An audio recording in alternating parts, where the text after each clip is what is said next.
Hi, my name is Brian Fisher. I'm a cinematographer in New York, and I thought it would be fun to do an unboxing of the new camera I bought, the Sony Burano. So here we go.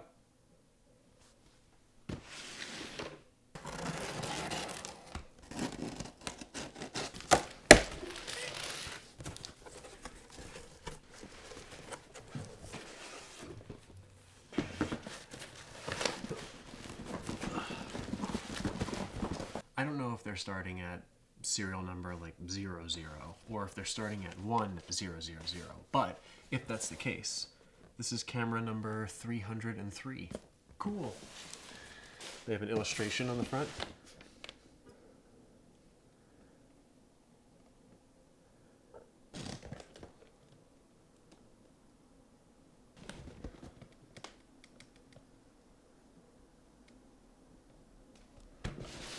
Here we go.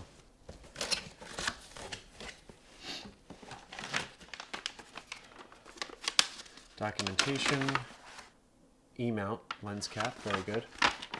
They used to include CDs with this stuff, but I don't think they do that anymore.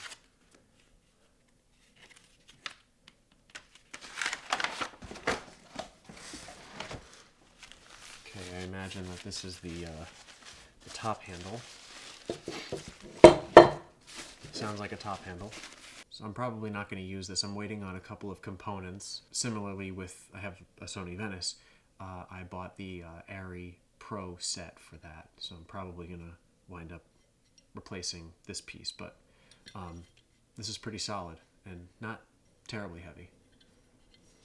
Okay, here it is.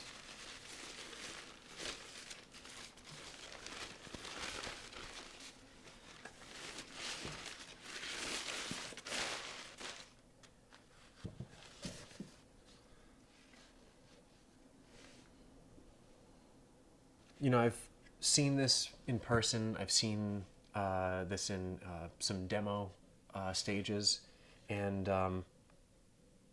I knew that it was lighter than a Venice. I knew that it's lighter, a little heavier than, I think it's heavier than an FX9 maybe. But this thing feels like proper, solidly built. But this feels like it has a good amount of density to it. Like, I think this will withstand days on end, truly.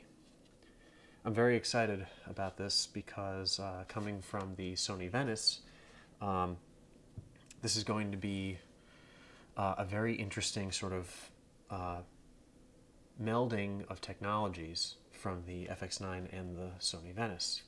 I'm looking forward to a lot of the different features that they've packed in here, mostly being the IBIS and electronic variable ND. Really interesting technology, especially on a camera that has a PL mount. And the fact that it has an E-mount underneath as well, I'm very excited to adapt interesting glass to this. And having proper XLR audio inputs is a huge deal. I think this camera is going to do very, very well in pretty much any scenario that you can put it in.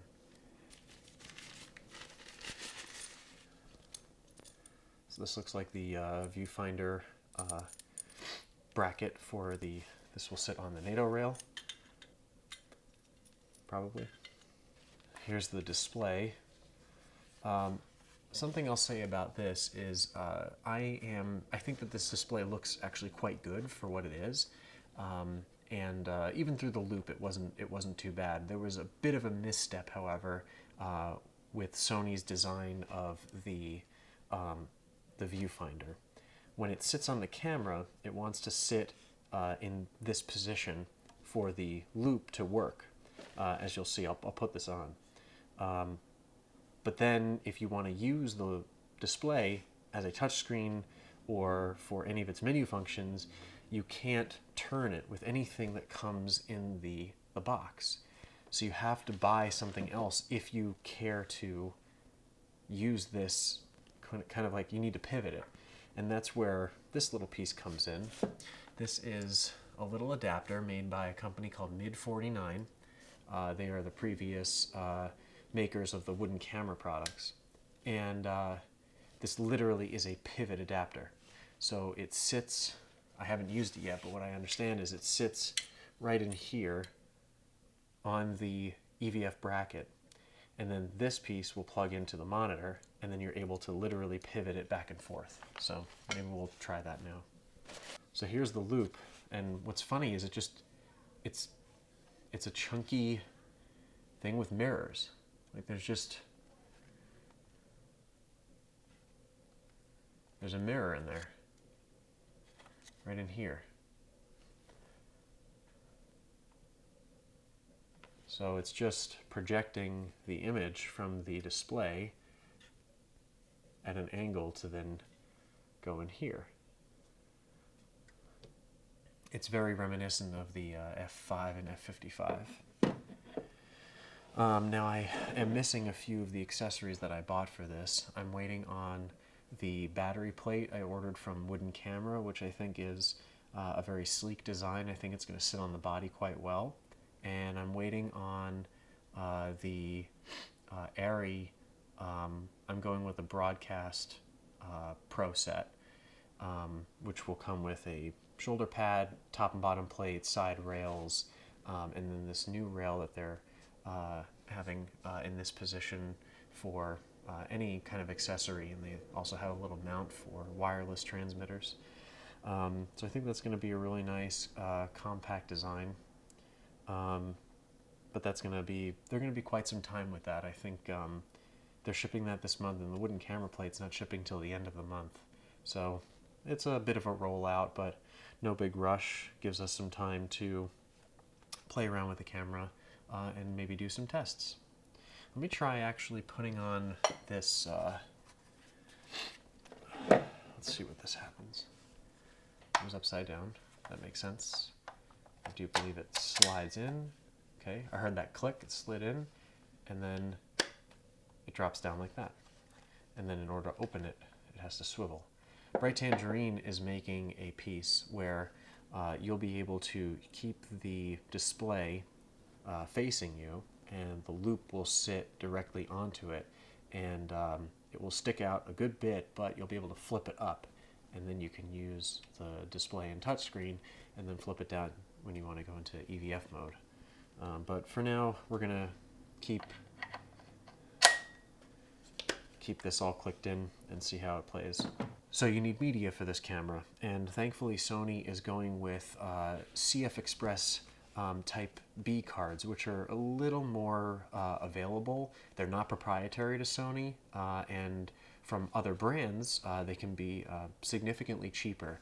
So I'm going with OWC because they've been extremely reliable for me in the past with various kinds of hard drives and SSDs. These cards are really interesting. They're called the Atlas Ultras. They don't have the VPG 400 rating on them yet. However, on their website and spec sheet, they say that they are compatible with the Sony Burano. And what I liked about these cards, they were kind of expensive, but relatively in the price range for a camera like this. These cameras, I think, were about a little over $500 a piece, or maybe close to that. The speed rating on these is kind of insane. They are rated up to 3,650 megabytes per second for read, and 3,000 megabytes per second write. This camera can't even write that fast, or needs to write that much data. So there's a lot of headroom, I figure, in potential firmware updates if this camera does get, let's say, high frame rate options and does require a faster card, then these should be able to take that bandwidth. Hopefully that's the case, I don't know. So we'll probably open one of these up and do a little testing at some point. They've also released a Thunderbolt 4 USB 4 card reader that has some pretty insane read speeds. So, you know, this data, the data that this camera will shoot can get up there, especially if you're shooting in the full sensor readout at 8.6K. These cards fill up fast, but you want to offload them just as fast. So you need a very fast reader in order to do that. And OWC has made it, so I would suggest taking a look at them. Okay, I think that's it for now. We have the camera body.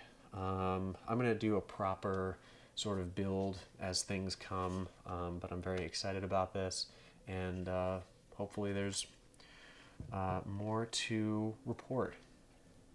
Thanks for watching.